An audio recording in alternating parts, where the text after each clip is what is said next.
Well, good morning, dear friends.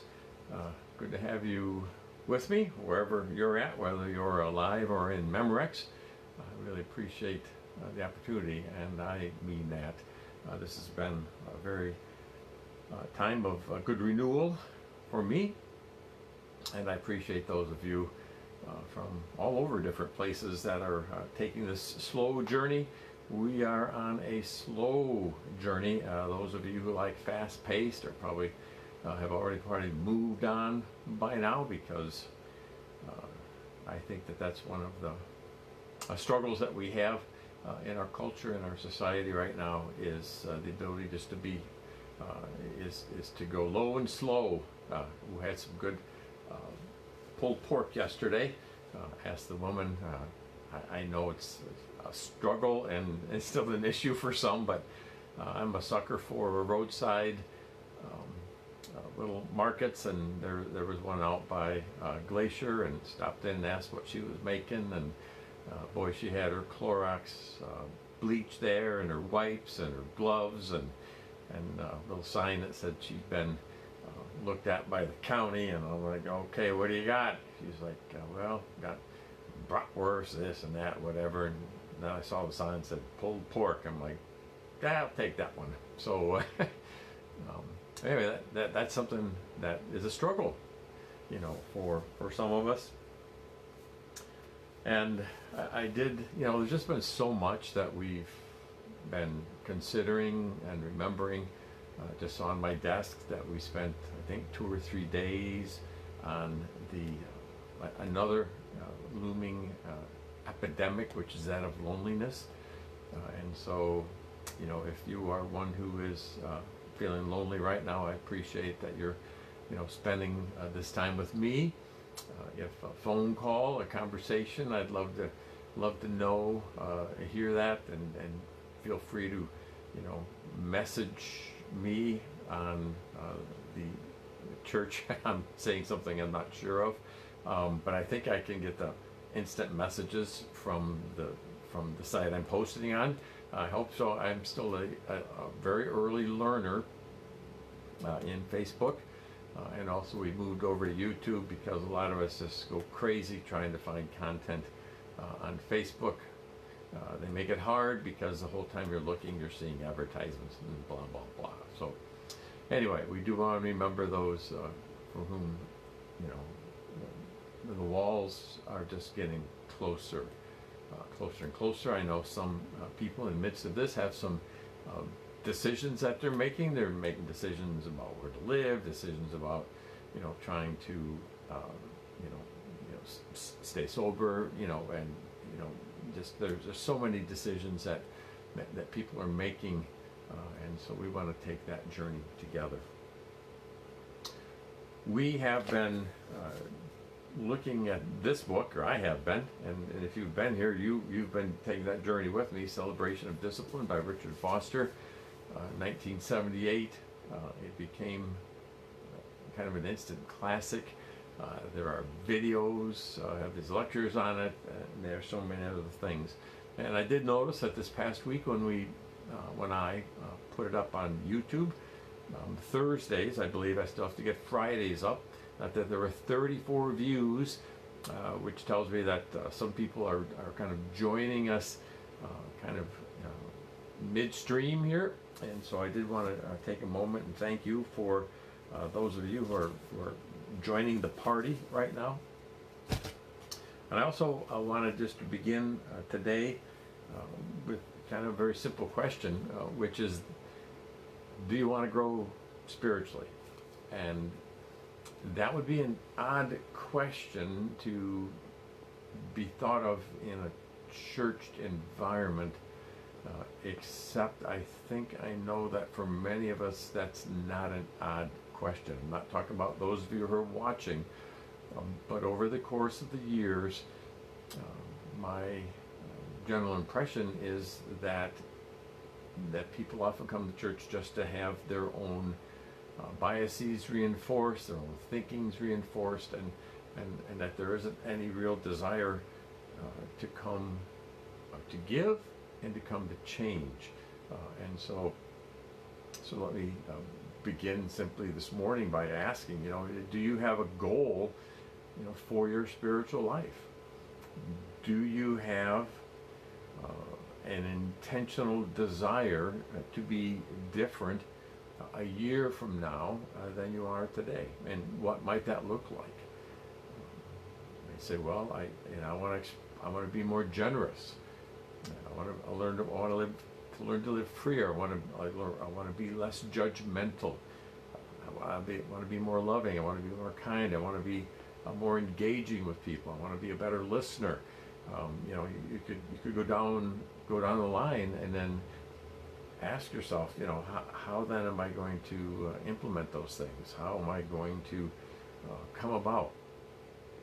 And what Foster says is that when we place ourselves before God using these 12 spiritual activities, disciplines, if discipline's too sharp-edged of a word for you, then let's call them activities, these 12 activities, then that's how we do it. That there are, as we read, I don't know when, not too long ago, that Jesus said these things only come about by prayer. There are certain things which we, in our understanding, is that we can't do on our own. And so that's what these 12 classic disciplines are about. What are they? We would say, well, again, we want to be reminded of them. Discipline of meditation, discipline of prayer, discipline of fasting, and then the fourth one, which is study, and Foster refers to those as the inward disciplines. Meditation, prayer, we're going to talk about some different ways to pray the scriptures today. Meditation, prayer, fasting, and study. Those are things that happen on the inside of us. And then Foster says that these are what he refers to as the classical disciplines, all 12 of them, the outward disciplines, that is simplicity, solitude, submission, and service. You got a little S right there. Simplicity, solitude, submission, and service, and I'm really looking forward to digging back into those again. And then he talks about one that we typically think of as an inward discipline, but we're going to look and see why he powers that up as a corporate discipline. So you have the inward disciplines, the outward disciplines, then you have those which we engage with other people. Of course, first and foremost, the one that we think of as is worship. And that is one of the four classic corporate worships. But first he talks about confession, and then worship, guidance, and celebration.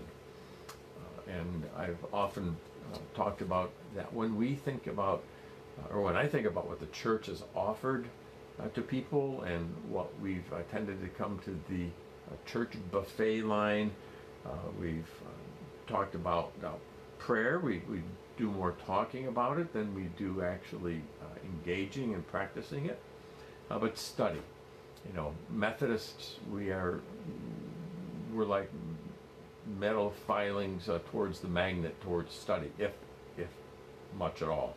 I mean, that's just as a kind of a general, and I think my concern is that sometimes, all too often perhaps, study doesn't result in a changed life.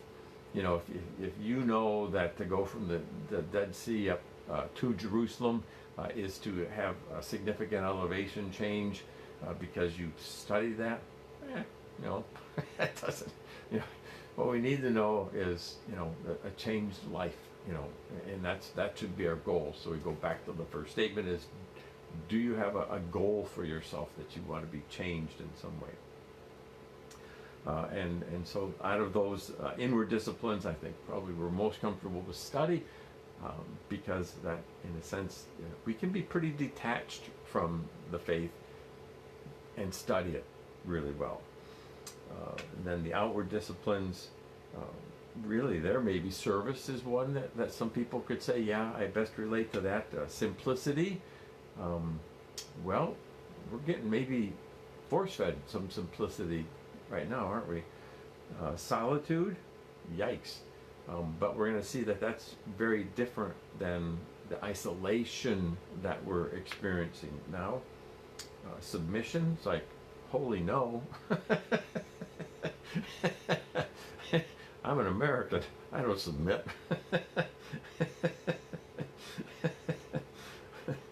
I hope someone else is laughing with me. And then service. And then, as I said, these outward disciplines, we have worship. That's the main one. And guidance is like, oh boy, over the years have I found out that a lot of people, they don't come to church for much guidance. In fact, it's what's the old saying, don't bother me with the facts. My mind's already made up. When we look at the life of Jesus, his life is still radically different than what some very leading vocal Christians, there I throw the word kind of in there, the evangelical. I mean, his life is so different than that. And that's one of those things like, well, don't bother me with the facts. I mean, I have my opinions. I'm going to get what I want. And then confession, worship, guidance, and celebration. All right, so what I wanted to additionally mention today was just to think and ask yourself, how might these spiritual disciplines help you? And you've been gracious enough, some of you, to be taking this journey with me, and again remembering that Foster's one of his mantras is that superficiality is the curse of the age, and I think that's a powerful statement. We need to learn how to go deep again. What was Jesus doing as an early teenager? He was in the temple. He was he said, where do you think I would be? I mean, he had that hunger for depth that I think would be good to be reactivated and activated in a lot of our lives. And you might ask yourself, as I think about these spiritual disciplines, and then, because that could be a goal, right? You say, well, on the never, rarely, occasional, often, or always scale, okay? Never, seldom, occasionally, often, or a very strong habit. How am I with meditation? And a lot of us, we're just beginning to understand this difference between meditation and prayer. But then you say, well, how am I on prayer? Is that something that's just a regular part of me? Do I reflexively pray? Am I praying for people who I see? That's one of the things that we've been working with, right? Frank Laubach's, I want to learn how to live so that to see someone is to pray for them. All right, how's that coming? If you've heard that opportunity, that challenge, dare I say, how's that going for you? To see someone is to pray for them, and that's a slow turn for me, because if I was ever in the habit, I certainly moved away from it, and so I need that constantly brought to my attention so that it might become more reflexive in my life. So, all right, what am I looking at today? Well, there's a participant's guide, there's the book, there's a journal, there's a study guide. When you know that your book has been sliced and diced in 18 different directions, you've done something important. And so I did manage to pick up a participant's guide, and I can tell you that this person was pretty honest with themselves, and they said they never really meditate, never really fast. They rarely have much interest in simplicity, solitude. So hopefully by the end of the book, if they asked again, how are you with these things? I don't know if the book ends that way or not. Hopefully they made some engagement in some of these things. So let me throw a new word to you.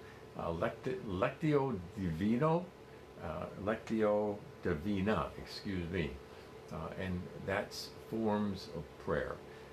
And there's entire books written about it, but this is just a very cursory introduction.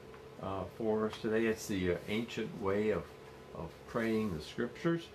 We spent a little bit of time with that when we talked about meditation and prayer, but I did want to call us back to that and take a moment to remind ourselves, because for me, it's easy. One of my temptations in life is to grab a hold of something and then find something else really helpful, really interesting, and then just kind of, whoops, where did that one go?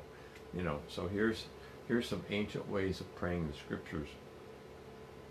So again, it's I'm piggybacking on Foster's insights here. So the first way of praying the scriptures is reading or listening.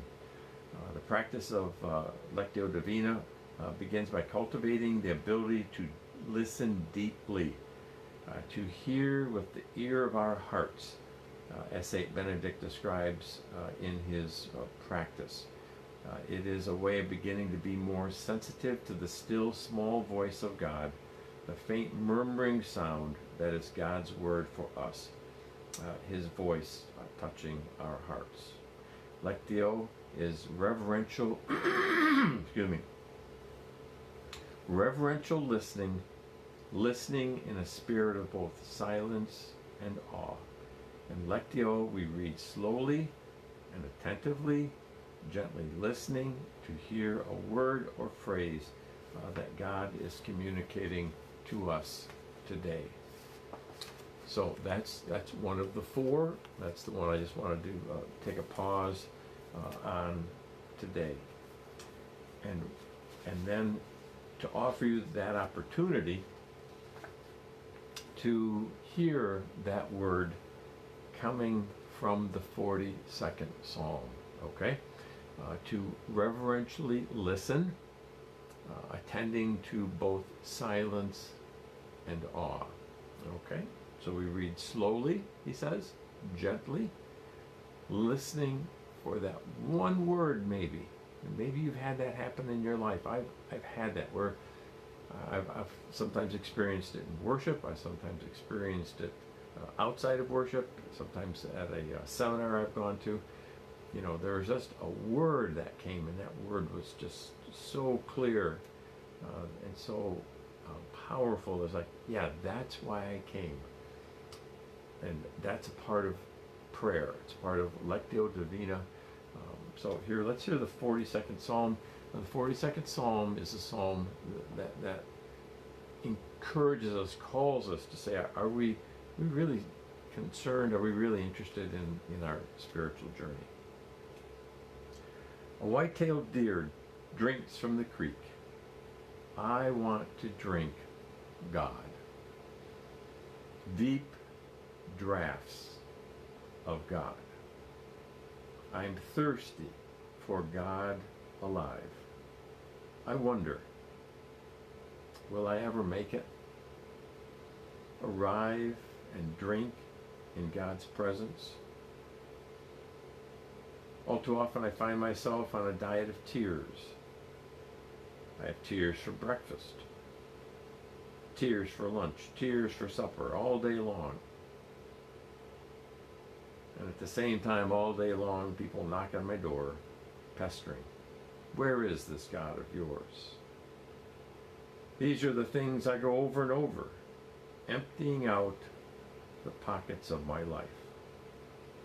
I was always at the head, worshiping, right there along with everyone else, eager to arrive, eager to worship, quick to shout praise, sing thanksgiving, celebrate, all of us, God's lavishness.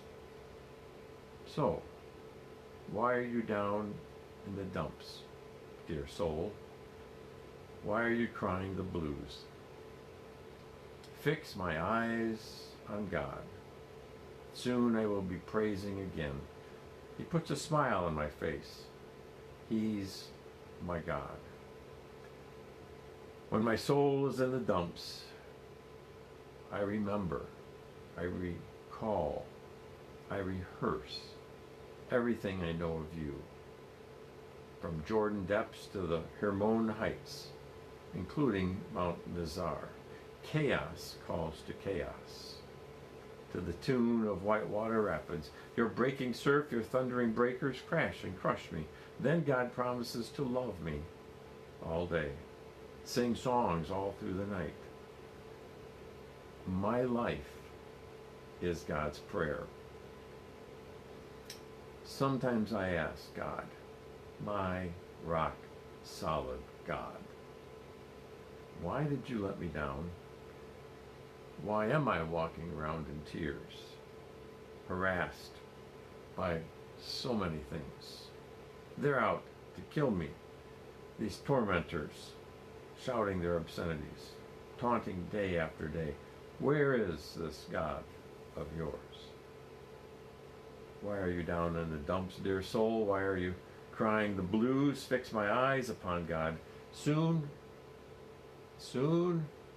I will be praising you again. Fix my eyes upon God. He puts a smile on my face. He's my God. So in keeping with Foster's direction, because in a sense we're really using him as a spiritual director. Now there's another phrase we could spend some time talking about someday, a spiritual director. But that's kind of how we're tapping into him.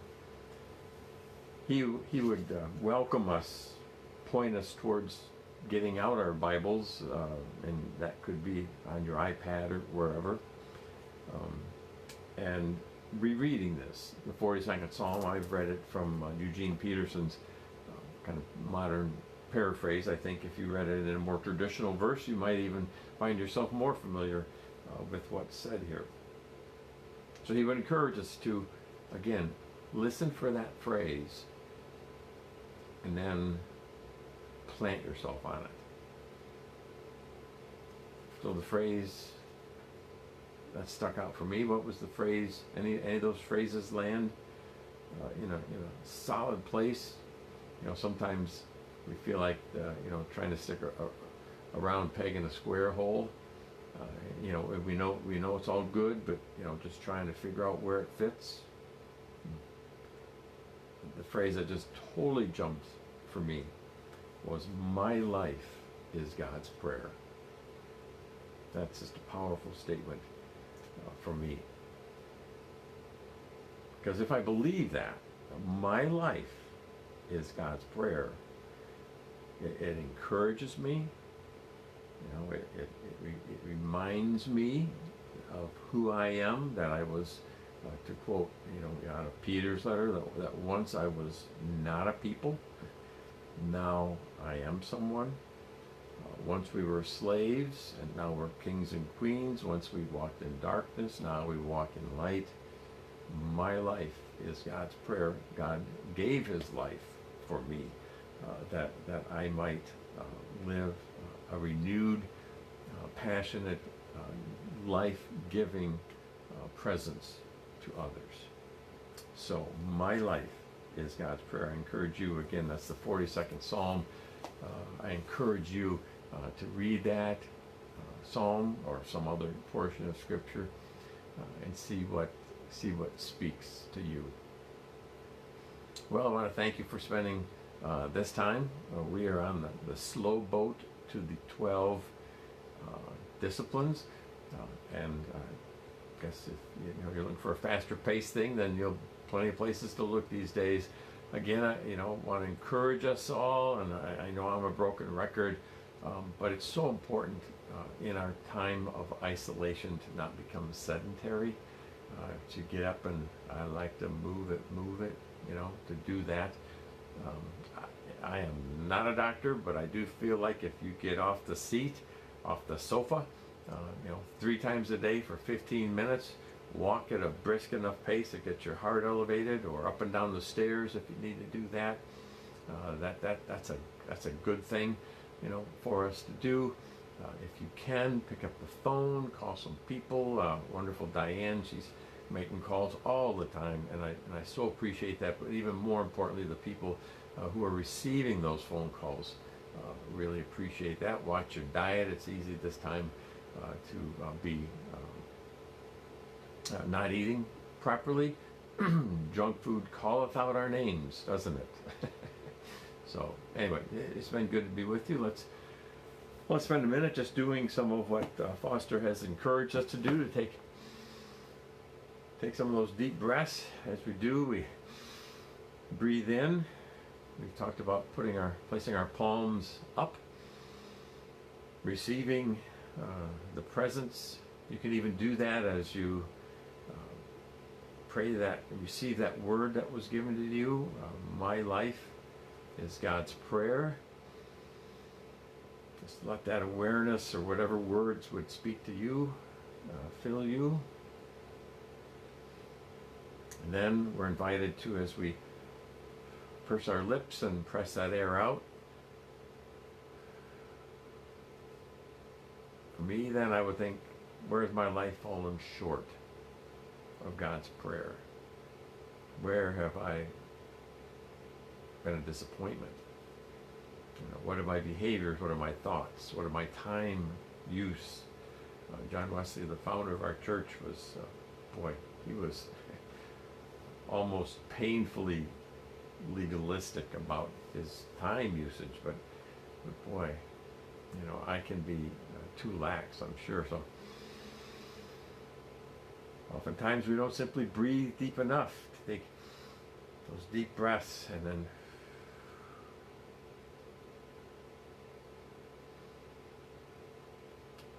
gracious God, we commune in a new way.